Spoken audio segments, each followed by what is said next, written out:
What's up, Internet? Welcome back to the Nude Pugilist episode 4. As you can see, we're right where we left off in episode 3, right by the shortcut. I haven't really gone back to the bonfire or anything. The only thing I changed, I think, is just putting some stuff in the inventory. I just threw pretty much all the healing items I own in there, just to give myself the best chance at fighting the next boss, which is the Flexile Sentry, which, if you haven't guessed, that's going to be, lo and behold, our next boss fight. Bam, missed. Alright, thought I was going to knock him into the water. I was wrong. Oh no. Oh no! Okay. So let's see. For this episode, as I mentioned, we're going to fight the Flexile Sentry, and I think get up to the ruined sentinels at the Lost Bastille, the Bastille. I can't remember what the full thing is. Oops. This guy, yeah, he doesn't like me right now. This is Carillion of the Fold. If you have a intelligence stat, I believe it's between 9 or 10. If it's 9 or 10 or higher, he will actually talk to you like a nice person, and he's the first sorcery trainer in the game. So if you're going for an int build, that's definitely one reason to pop over to No Man's Wharf, is to talk to him, because after your initial conversation, he becomes a trader immediately, and then if you don't buy anything from him, or if you do buy something from him, he will end up back at Majula, kind of off on the edge of the cliff, which is kind of an interesting place for a sorcerer to hang out. But I guess if that's where all the cool kids are, that's where Carillion's going to be. Let me tell you, he is definitely one to hang out with the popular kids of Majula. Kind of a dick in that way. Anyway, we're about to the boss fog here, so I'm just going to use a life gem real quick and get to max health, break this table for good luck, and enchant my weapon with the aromatic ooze, get some magic damage on there, two-hand it, all that good stuff for boss fights. Gonna go in here with 46,000 souls, no armor, and 2 cestices, and expect to live. Actually, doing that much damage, that's not going to be a problem. I thought I'd be doing much less damage than that. So there's a bit of good news for the day. Essentially, to fight this boss, it's super simple. As you can see, he's got 2 upper halves, essentially, and whichever side is facing you will generally be the one to attack you. There is one animation where the sword one will reach over in front of the club one. Damn it, I got hit. And do kind of like a downward swing type of attack. If you ever need to heal, just use some pillar tactics here. That's pretty much why that's here, honestly. Or even if you just want to avoid getting hit for a little while, just merry-go-round around this thing, and they kind of have a tough time targeting you when you're ringing around the rosy pocket full of posies. Wow, he's almost dead already. I am taking a few hits, though, so he can be a little difficult to dodge if you don't have a lot of invincibility frames, simply because they should really call them they have a really long attack kind of animation, I guess. The animation lasts a little while, so just beware of that. But otherwise, not too difficult. Up to 60,000 souls that I should really spend at some point instead of just meandering around with all these souls. And then in here is our Pyromancy Flame that I haven't even thought if I want to use this or not. I will consider to think about, because it's still a while before we can get any non-offensive spells to use with it. So we'll just give that a little thought. Yeah, enjoy this little boat cutscene, I guess.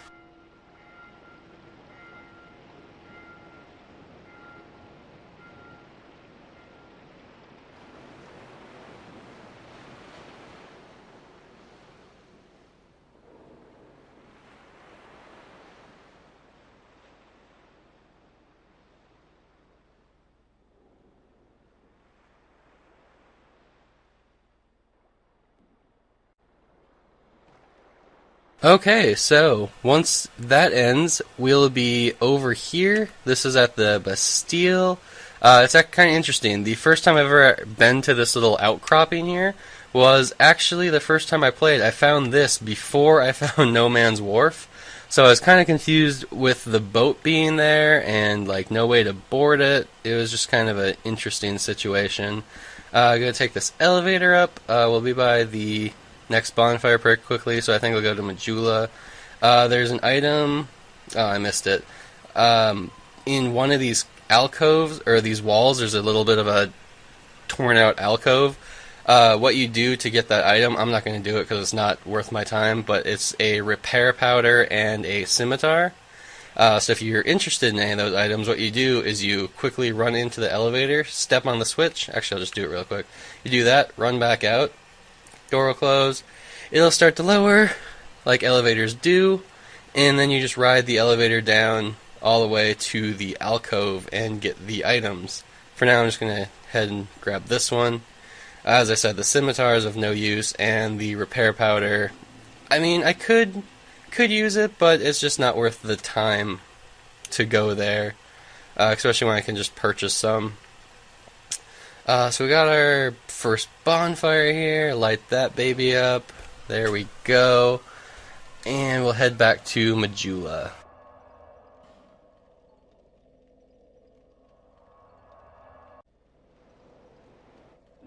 And we're back. So, Majula, let's see, things I want to do. Well, let's just check the inventory. I do have a Estus Flask Shard and a Sublime Bone Dust, so I'm going to use both of those here. First we'll use a Shard, upgrade, do this whole thing. I can't believe it still takes this long. Animation should be shorter. Alright, I will be back to level up. And if you were wondering, the Sublime Bone Dust, as I mentioned before, it will give you a +1 stat to your Estus Flask, and it can only be burned in the Majula bonfire. So if you have one, you can't just burn it anywhere, it has to specifically be here. Do I get any upgrade items? I do have 2 large Titanite shards, so that should give me a +5 on my main, right? Let's see here. Yep, so we'll get a +5 there, and then we can actually upgrade our backup one to +2, and I think even, yep, here we are, grab one of those. I'll grab this one here too. And we'll upgrade our offhand one to +3, so that works out good. That'll be a nice little extra damage boost. It's really not that, it's not that much damage boost. The main reason I'm upgrading is again to get the A scaling in dexterity. So that's the goal there. It really doesn't give you any extra damage to upgrade it. It's just like 5 extra points here or there. This is Sheliquar, the cat. Yes, I'm talking to a cat that's pawing the wall. No joke. But what I'm going to buy from her is the Silver Cat Ring, which reduces damage from falling, since I have all the extra souls lying around. What I'll use that for is to hop down this well area, because the falling damage would normally kill you without that ring. Once you own the ring, you can survive the fall. I'm going to take off all these healing items.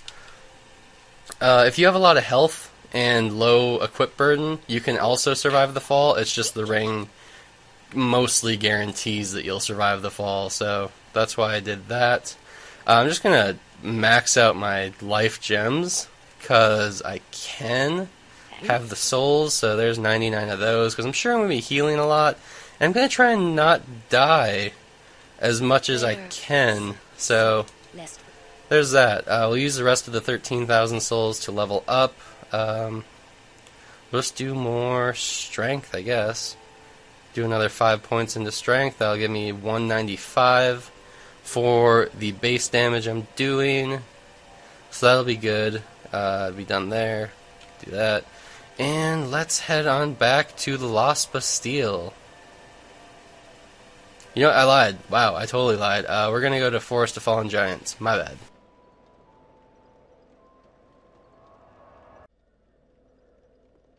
Okay, so we're back. Forest of Fallen Giants. Sorry about that. If you guys are wondering why specifically I came to the forest instead of just going back to the Lost Bastille, it's mainly because this is just the kind of path in the game I normally take, so it's just the more familiar route for me. You can absolutely use that last bonfire and work your way around. The only thing you'll be missing out on is the watchtower that houses Lucatiel and, I believe, a large Titanite shard. Roll! Oh god, I missed the roll. Alright, heal. God, this sucks, because there's just these two spear wielders, like, sitting out there waiting for you. It's just so annoying. Alright, open the door.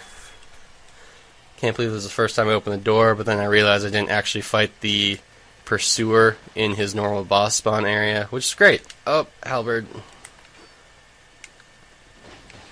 Punch. Okay. Done and done. So, run up the stairs, run. Let's see, what can I talk about this area? Well, as I mentioned, I did fight the pursuer in that square arena. Up, inventory full of life gems, can't pick those up. So he will not spawn here. Normally there'd be a fog gate here, and the boss area would be from here to that next little doorway over there.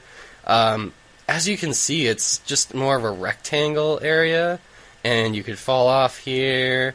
I believe you can use these if you can get the time. You can use the ballistas on him if you can target him and all that stuff. Probably pretty difficult to do, but I'm sure you can do it. I can't. I don't have that skill. But yeah, I just really like fighting him in that square arena versus a rectangle one. It's mostly just for fear of falling off. As you saw, I got kind of run into a bunch of walls before. If you want, you can hop down here, and right there, you can grab that item. It's the Drangleic armor set, all but the helm. That includes the sword and shield, and that shield is actually, normally, if you progress the way I've been going, the first shield to have 100% physical damage reduction. All the other ones up to this point have under 100%, so you'll still take damage if you were to block. I'll meet you guys back at the Lost Bastille.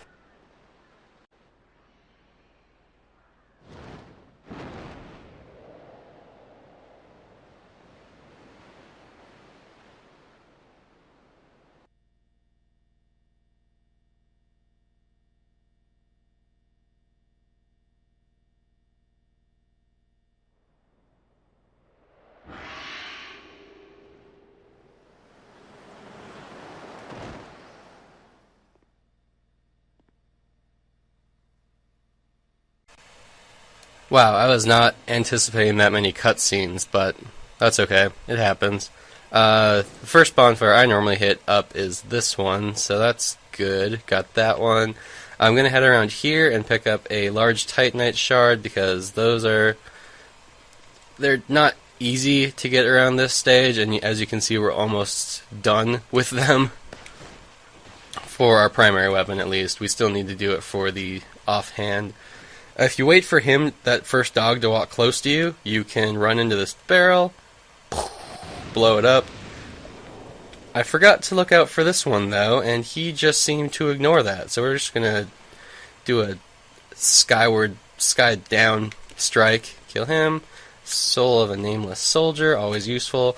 The dogs are actually really useful to farm, because if you have high drop items on you, like the Covetous Gold Serpent Ring or the Traveling Merchant headgear, it's really nice because they drop either those Lost Soldier souls or a human effigy. So if you happen to be in need of those items, this area is not bad because there's 3 dogs right there. There's another 2 that way, and then after you open a gate, another 3. So this area is really good if you just need a bunch of human effigies or extra souls. So that's a thing.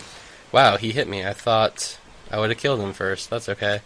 The reason I come this way is because this door would be locked if I did not come this way. So you kind of get those few items. As you can see, I actually picked up the... where is it? Covetous Silver Serpent Ring, which gives you more souls from fallen foes.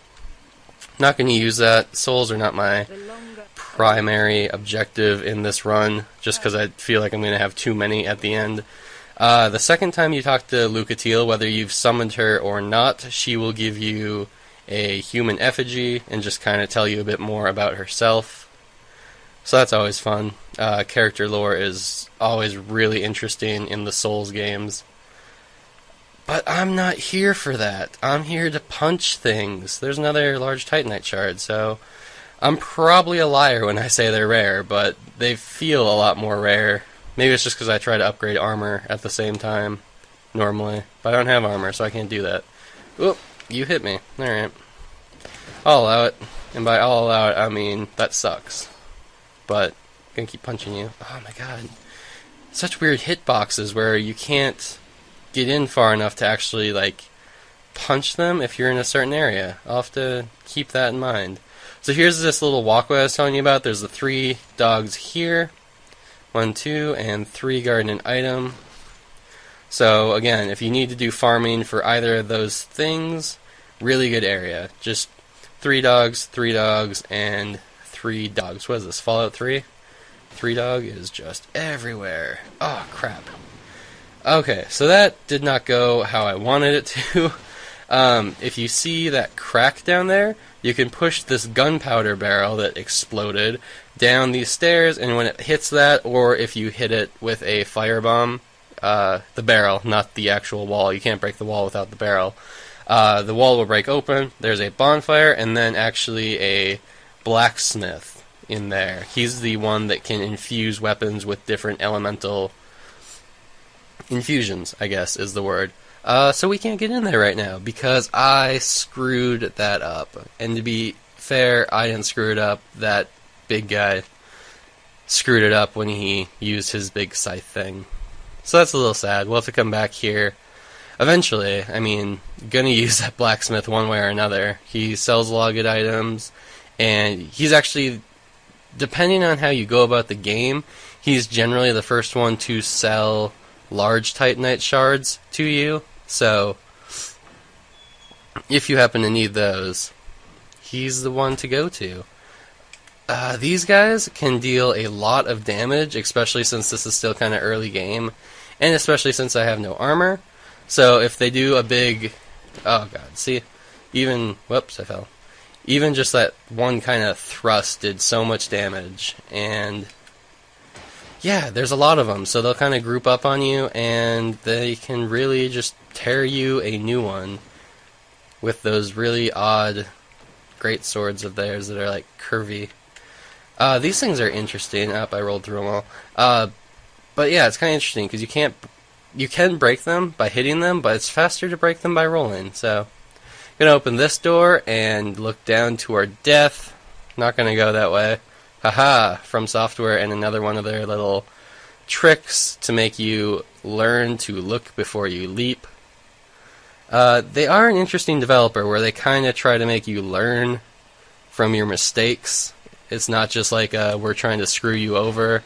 And yes, I know a lot of people think that about them, but realistically, if you take a chance to like look at what's going on, they leave a lot of clues. So they definitely try to make it so you figure things out, not just so you're wandering around in the dark hoping you make it. Oh god, this is a tough decision. I don't know if I'll be able to fight these things solo or not. I'm going to use a repair powder either way because we're kind of low in durability. The next boss is the Ruined Sentinel. There's 3 of them. The first one you can just fight by itself, which is really, really quite convenient. But the other ones, you have to fight 2 at a time, generally, and... Oh, God, I hate myself, but I'll try it. If I don't do it the first time, I am going to summon in this person, Pilgrim Belclair, to help me out. But, as I said, for now, I'll try it. Yeah. Alright, here we go. Lightning buff the weapon, because they're immune to lightning, I think. And here's the first one, up on this balcony. No cutscene or anything. Oh, that's actually decent damage, so we'll see how this goes. By themselves, they're really not terrible, especially dodging their attacks is pretty simple.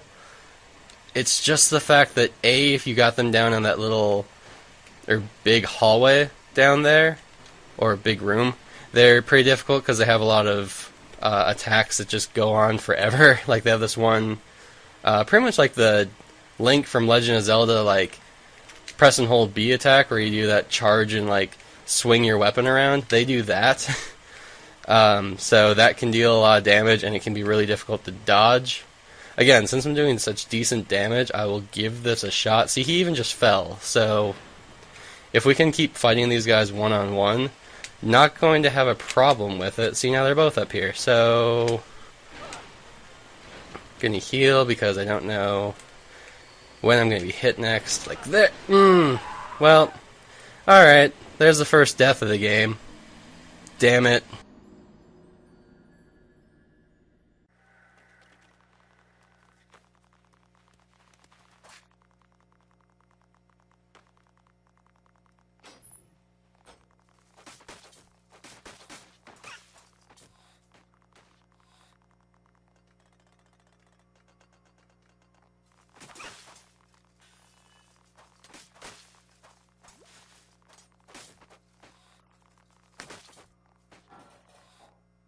Alright, so I'm not gonna lie, I really can't resist the challenge, so I'm gonna try this one more time solo, and then for sure do this with a summon. So, let's see if I can succeed this time. I don't have any more of the lightning infusion, but the dark pine resin seems to be doing just as much damage, if not more. So they're pretty much just take damage from every... Oh god, he fell. Okay, that at least doesn't summon the other guys. Get up here, asshole. Come here. Come on. Always watch out for, I should have told my past self this, but when they are hopping up here, they will do a sweeping attack every single time. So, if they do fall, gotta be wary of where they fell, and if they're coming up. I mean, they will join you up here eventually, it's just... It takes him a couple seconds to make the leap. See, he's taking a while. So, just keep that in mind while you're fighting. He's going to fall again? No, he's not. So again, you're going to leap back because the next one's coming up. There we go. This kind of sucks because they're both like right in the same area. So I'm going to try and lead this one back. And see what we can do about fighting both of them now. Oh, I fell. Once you fall, you're down here. You do not have the leaping power that they have. So, try to fight them one-on-one as much as you can. I would suggest not locking on to either of them so that you can move the camera freely. Yeah, that's pretty much about it. Make sure to keep track of them both. Try to remember which one has the lowest health so you can take them out as quickly as possible. There's that spin attack. You saw they both did that. It will knock you down, so it'll only hit you the one time, but it is... Oh yeah, I forgot they throw their shield, and they do that leap. That's not the one I even want to attack because he's got higher health. So it's that one. Okay. Luckily when they do that kind of jumping attack, they're pretty vulnerable for a couple seconds. So I got that first one down. Luckily as well, once they throw their shield, guess what? No more shield for you. Yeah. No more shield. So, guess what? I beat them solo. I accepted the challenge. I'm pretty happy. Except for the first death. That was pretty upsetting that I've died. I was doing so well, guys. Episode 4. That's not actually very well. If you can, as you can see, I popped open a couple walls there. This room is just full of them. There's another one. I think there's a chest in here. I don't remember what it has. Most of the stuff is relatively useless, but I will pick it up because I'm a hoarder like that. And yeah, might as well show you guys these walls, right? I'm sure there's someone out there who either doesn't know they exist or doesn't know their locations, so trying to be as helpful as possible. Climb up the ladder. Another chest. Another chest, not a nether chest like from Minecraft. That'd be kind of interesting, though. I suppose that's actually like the bottomless box, so never mind. There's also one right here, right here, right here, here, here, right there. Ha! First try. That one right there. wasn't the first try. Okay, Homeward Bones. Just leap off here. We have enough health for the fall. Oh, hey, there's a shield. That's interesting. You'd think that'd disappear with them. Is the other one around here? They both threw it. Huh. Didn't know that was a thing. Shield is still hanging in there. Cool. Alright. One final illusionary wall right here. Da-da-da-da. Kill this guy. If you don't know these enemies, you will come to hate them, as I have. Especially in the Lost Bastille, because they're everywhere, and they're so annoying, and they do so much damage, unless they're the ones that have a buff. Can I reach through and punch this guy? I can't, so I just want to roll out of the way, because he'll do that as soon as you get close. I'm going to grab this item, so I'll name a soldier. And I think that should about do us for episode 4. Man, that actually went really, really quick. I guess, once again, 2 boss fights, so huzzah for that. I like the bonfire. So yeah, 2 boss fights. We got to the servants' quarters of the Lost Bastille. So all good things. All good things. Punch the table. So, that should about do it for episode 4. Episode 5, we're going to finish this whole place. I think that may even include the Lost Sinner, who is our first Great Soul boss, which is one of the 4 main bosses of the early game. So we'll try to finish this whole area off then. We'll see you next time. Like, subscribe, comment, all that stuff. Yay! Bye.